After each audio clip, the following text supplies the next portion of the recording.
भाजपा के प्रदर्शन पर कांग्रेस की प्रेस कॉन्फ्रेंस हो रही। चलिए सीधे रुख करते हैं। पीसीसी चीफ गोविंद सिंह डोटासरा इस वक्त प्रेस से मुखातिब हो रहे हैं। कोई बात नहीं, आ जाने दो आराम से। अपने अपने हथियार रख दो भैया, 5 मिनट लगे।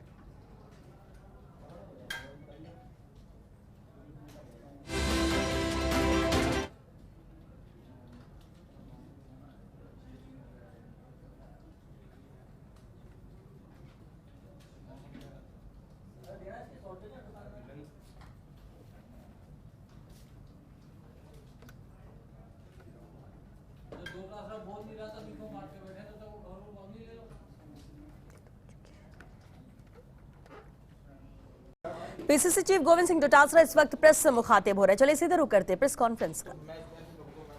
सचिवालय के घेराव का कार्यक्रम रखा था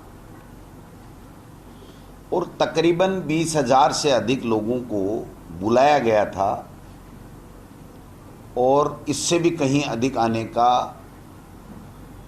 उन्होंने ऐलान किया था। आज जब ये कार्यक्रम हुआ इनका भाजपा का, तो ऊपर से ऊपर 1500 लोगों से ज़्यादा इनके पास में भीड़ नहीं जुट पाई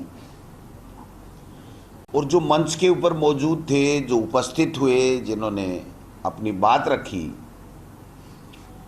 उनमें से एक भी व्यक्ति ने कोई दमदार बात नहीं की, सरकार की योजनाओं के खिलाफ कोई बात नहीं कर पाए, सरकार की योजनाओं में कोई कमी खामी नहीं निकाल पाए और केवल जो पिछले 1.5 साल से राग अल्पा रहे हैं भ्रष्टाचार का, उसी को रिपीट करके अपने कार्यक्रम की इतिश्री की है। प्रमुख बात यह है कि 4-5 महीने चुनाव के रह गए, लेकिन भारतीय जनता पार्टी अपने आप को सरकार के विरोध में किसी भी कार्यक्रम में एक नहीं कर पाई। जो इनका प्रमुख चेहरा है भाजपा का, जो पूर्व मुख्यमंत्री है वसुंधरा राजे जी और पूर्व प्रदेशाध्यक्ष जो उपनेता भी हैं सतीश पूनिया जी, उनका इस कार्यक्रम से दूरी बनाना ये प्रमाणित करता है, ये साबित करता है कि इनके केवल मतभेद नहीं हैं, बल्कि इनके मनभेद हैं। जितने भी वक्ता बोले उसमें एक भी नेता ओबीसी का नहीं था। ओबीसी का राग अल्पाने वाले, ओबीसी की राजनीति करने की बात करने वाले, विश्व को अपने आप की सबसे बड़ी पार्टी बताने वाले, जो 50% से ऊपर ओबीसी है, उनके प्रतिनिधि के तौर के ऊपर एक भी वक्ता वहां पर नहीं था और न वहां पर बोला गया। ये इनकी कलई खोलता है कि ये कितने गहरे पानी में डूबे हुए हैं। दूसरी बात, कर्नाटक से और कर्नाटक की हार से बौखला करके ये आनन फानन में गैर जिम्मेदाराना वक्तव्य दे रहे हैं, सरकार के ऊपर झूठे आरोप लगाने की कुचेष्टा कर रहे हैं और एक तरीके से धमकियां भी दे रहे हैं कि हम देख लेंगे, हमारी सरकार आने वाली है, हम ये कर देंगे, हम वो कर देंगे। मैं इनको कहना चाहता हूं, सबसे पहली बात तो ये 1.5 साल से एक ही राग अल्पा रहे थे कि ईडी आएगी। ईडी आ गई, जांच कर रही है, किसी को कोई तकलीफ नहीं है। अब इनका मुद्दा ही खत्म हो गया। जो दोषी होगा, जिसने अपराध किया होगा, जिसने मनी लॉन्ड्रिंग की होगी, वो दूध का दूध पानी का पानी हो जाएगा। कहां दिक्कत आ रही है? जब आप स्वयं ये कह रहे थे कि हम ईडी ला रहे हैं, ईडी आ जाएगी, ईडी आ जाएगी, तो वो ईडी तो इनका जो बार बार कहना था वो ईडी आ चुकी है, तो अब इनको इस मुद्दे के ऊपर बोलने का कोई अधिकार नहीं। दूसरी बात, बार बार एक ही बात को रखना ये साबित करता है कि इनके पास में सरकार की नीतियों के खिलाफ एक भी कोई भी मुद्दा नहीं है। महंगाई राहत कैंप लग रहे हैं, 10 तरह की गारंटी हमारी कांग्रेस की सरकार दे रही है। एक के ऊपर इनका कोई सवाल नहीं, कोई जवाब नहीं, कोई क्वेरी नहीं, कोई आरोप नहीं। सरकार ने 5 बजट पेश किए, एक बजट के ऊपर इनकी कोई तीखी प्रतिक्रिया नहीं, कोई बजट में कमी नहीं। बजट धरातल पे उतर रहे हैं, योजनाएं लागू हो रही हैं, लोगों को लाभ मिल रहा है, एंटी कमेंसी सरकार के खिलाफ है नहीं। अब इनको चिंता और भय सताने लग गया कि अब चुनाव आ गए, हम किस मुद्दे के ऊपर चुनाव लड़ेंगे, हमारे पास में मुद्दा नहीं है और भारतीय जनता पार्टी के नेता एकजुट नहीं हैं। मोदी जी के चेहरे के ऊपर ये चुनाव लड़ रहे थे, पहले दिल्ली में लड़ा, फिर अनेक स्टेटों में ये लोग बाग मोदी के चेहरे के ऊपर चुनाव लड़ रहे हैं।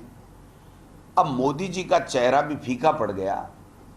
मोदी जी के चेहरे के ऊपर न पंजाब में चुनाव जीत पाए, न ये कर्नाटक में चुनाव जीत पाए, और अब तो आरएसएस इनका जो सबसे पावरफुल विंग है वो स्पष्ट रूप से कहने लग गया कि अब थोते भाषणों से, मन की बातों से और मोदी जी के चेहरे के ऊपर चुनाव नहीं लड़ा जा सकता है। और ये केवल परसेप्शन बनाने का काम कर रहे हैं कि हम राजस्थान में एक ऐसा वातावरण बना दें कि भारतीय जनता पार्टी के लोग सब एक साथ कहने लग जाएं कि राजस्थान में कांग्रेस की सरकार में भ्रष्टाचार हुआ है और इसलिए हमको वोट दे दो, कांग्रेस को वोट मत दो। जनता नहीं कह रही है, जनता में सरकार की योजनाओं से, सरकार की गुड गवर्नेंस से, सरकार के फैसलों से पूरी तरीके से वो लोग कन्विंस हैं, प्रसन्नचित्त हैं, लाभ ले रहे हैं। बट इनको अपनी कुर्सी और सत्ता प्राप्ति का जो लोभ, लालच, मोह है वो इनसे प्रतिदिन झूठ पे झूठ बुलवाया जा रहा है। ये सारे के सारे हरीश चंद्र जी के बेटे बनकर के राजस्थान में प्रदेश की जनता का रोजाना अपमान कर रहे हैं। प्रदेश की जो ब्यूरोक्रेसी बहुत अच्छा काम कर रही है उनको बदनाम करने का काम कर रहे हैं।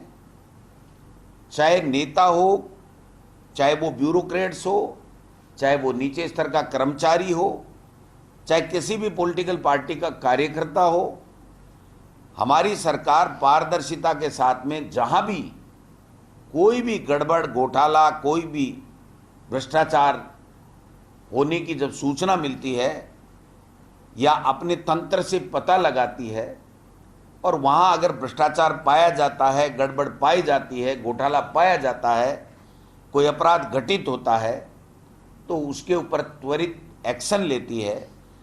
और उसी के कारण से आप देख लीजिए कि सचिवालय में किसी व्यक्ति विशेष ने, किसी लोक सेवक ने बेईमानी की, अपराध किया, चोरी की, उसको आप सब लोगों को बुला करके डीजी और सीएस की मौजूदगी में प्रेस कॉन्फ्रेंस करके ये बताया गया कि यहाँ पर ये पैसा मिला है और ये हम लोग एसीडी में दे रहे हैं और उसकी जांच करा रहे हैं। जब पेपर लीक में आरपीएससी में एक सदस्य की संलिप्तता पाई गई इन्वेस्टिगेशन में तो उसके खिलाफ भी कार्रवाई की गई, उसको गिरफ्तार किया गया, उसके यहाँ से बरामदगी की गई। ऐसा उदाहरण आपको केंद्र की मोदी सरकार में कोई नहीं मिलेगा। आपको राजस्थान में पिछले 5 साल और उससे पहले भी वसुंधरा जी की सरकार थी, एक भी केस नहीं मिलेगा। हमने बहुत पिछले 5 साल देखा था। आप बताइए, एक अधिकारी को गिरफ्तार कराने के लिए हम लोग दिल्ली तक गए थे, तब जाकर के एक अधिकारी गिरफ्तार हुआ था। किसी ने कोई इस्तीफा दिया हो तो बताओ, इनके ऊपर आरोप लगे थे। और जो माइनिंग घोटाला था उसमें आप बताइए, अगर वो सही होते तो वो माइनिंग निरस्त क्यों होती? इससे यह साबित होता है कि जो पिछली 5 साल में जो गड़बड़ियां हुई, जो घोटाले हुए, जो भ्रष्टाचार हुआ, कहीं न कहीं भारतीय जनता पार्टी के आज के वर्तमान के नेता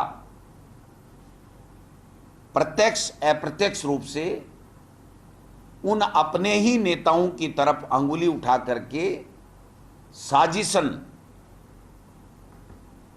उनको पॉलिटिकली टारगेट करके उनके मुद्दे उठा करके और अपने आप को अग्रिम पंक्ति में स्थापित करने का प्रयास कर रहे हैं।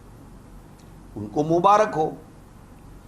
अगर इनमें से कोई नेता खुले रूप से वसुंधरा जी के किसी भी एक्शन के ऊपर, उनके भ्रष्टाचार के ऊपर, उनके शासन के ऊपर अगर कोई आरोप उठाता है, आरोप लगाता है, कोई प्रश्न उठाता है, तो ये अच्छी बात है। इतने पारदर्शी हो गए कि सीपी जोशी जी प्रदेशाध्यक्ष ये कह रहे हैं कि 2013 से डीओआईटी में घोटाले हो रहे हैं। तो भाई, आपकी केंद्र की सरकार, आपकी एजेंसी है, आप 2013 के कोई तथ्य दीजिए। अगर हमारी सरकार के सामने आप कोई तथ्य रखेंगे तो उनके ऊपर हम लोग जांच करा देंगे। अगर आपके पास और कोई तथ्य वसुंधरा जी के खिलाफ कोई हैं या और किसी के खिलाफ हैं तो आप तथ्य ईडी को दे दीजिए।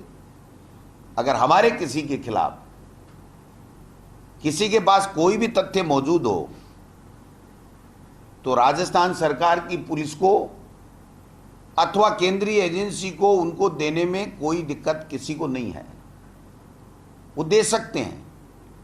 बट रोजाना अनर्गल झूठे आरोप लगा करके केवल राजस्थान की छवि को पूरे देश में बदनाम करने की जो ये कुचेष्टा कर रहे हैं, ये राजस्थान की जनता इनको माफ नहीं करेगी। आज जब राजेंद्र जी राठौड़, जो अपने आप को स्वयं भी मुख्यमंत्री घोषित कर रहे हैं, विभिन्न मीटिंगों में अपने लोगों में, भाजपा के नेता और कार्यकर्ताओं में, जब वो स्पीच दे रहे थे तो 500 लोग भी उनकी मीटिंग में नहीं थे। सारी की सारी कुर्सियां खाली पड़ी थी और वो कार्यकर्ताओं को कसम खिला रहे थे, सौगंध खिला रहे थे। इनकी दुर्गति देखो आप, दुर्गति शब्द बहुत एप्रोप्रिएट है। इनकी दुर्गति देखो कि इनको कार्यकर्ताओं को आने के लिए, उनके झूठे भाषण सुनने के लिए उनको कसम दिलाई जा रही है। इससे बड़ी दुर्गति इनकी कोई हो नहीं सकती। तो मैं तो ये कहना चाहता हूं कि ये जितना भी परसेप्शन बनाने की चेष्टा कर रहे हैं, इनके पास मुद्दे नहीं हैं, इनके पास हमारी सरकारी योजनाओं में कोई कमी खामी ये निकाल नहीं पा रहे हैं। और ऐसे लोग बोल रहे हैं, आज भाषण दे रहे हैं बीजेपी के लोग जो मंच के ऊपर स्पीच दे रहे थे। हमारे एक मारवाड़ी में कहावत है कि छाजला तो बोले चलनी भी बोले। तो भ्रष्टाचार के आकंठ में डूबे हुए लोग और भ्रष्टाचार के आरोप दूसरे लोगों पे लगा रहे हैं, इससे बड़ी कोई गलत बात हो नहीं सकती है। मैं पुनः कहना चाहूंगा कि आप मुद्दों की बात कीजिए। आप कोई सरकारी योजनाओं में कमी खामी है तो उसकी बात उठाइए। अगर आपके पास कोई तथ्य मौजूद हैं तो